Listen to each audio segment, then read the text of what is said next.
નમસ્તે, હું છું એડવોકેટ દિનેશ રાઠોડ. શું તમે બેંકમાંથી લોન લીધી છે? તો સરફેસી એક્ટ વિશે જાણવું તમારા માટે ખૂબ જ જરૂરી છે.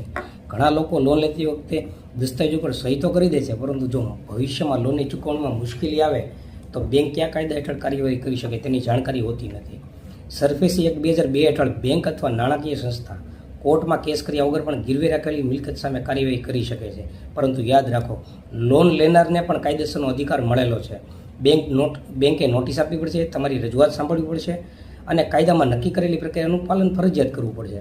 તેથી દરેક લોન લેનાર વ્યક્તિએ સરફેસી કાયદો જાણવો જરૂરી છે. કાયદાની જાણકારી તમને મુશ્કેલી સમયમાં યોગ્ય નિર્ણય લેવામાં મદદ કરી શકે છે. જાગૃત બનો, કાયદો જાણો અને તમારા અધિકારોનું રક્ષણ કરો. જય હિન્દ. નમસ્તે, હું છું એડવોકેટ દિનેશ રાઠોડ. શું તમે બેંકમાંથી લોન લીધી છે? તો સરફેસી એક્ટ વિશે જાણવું તમારા માટે ખૂબ જ જરૂરી છે. ઘણા લોકો લોન લેતી વખતે દસ્તાવેજો પર સહી તો કરી દે છે, પરંતુ જો ભવિષ્યમાં લોનની ચૂકવણીમાં મુશ્કેલી આવે તો બેંક કયા કાયદા હેઠળ કાર્યવાહી કરી શકે તેની જાણકારી હોતી નથી. સરફેસી એક્ટ 2002 હેઠળ બેંક અથવા નાણાકીય સંસ્થા કોર્ટમાં કેસ કર્યા વગર પણ ગીરવે રાખેલી મિલકત સામે કાર્યવાહી કરી શકે છે. પરંતુ યાદ રાખો, લોન લેનારને પણ કાયદેસરનો અધિકાર મળેલો છે. બેંકે નોટિસ આપવી પડશે, તમારી રજૂઆત સાંભળવી પડશે અને કાયદામાં નક્કી કરેલી પ્રક્રિયાનું પાલન ફરજિયાત કરવું પડશે. તેથી દરેક લોન લેનાર વ્યક્તિએ સરફેસી કાયદો જાણવો જરૂરી છે. કાયદાની જાણકારી તમને મુશ્કેલી સમયમાં યોગ્ય નિર્ણય લેવામાં મદદ કરી શકે છે.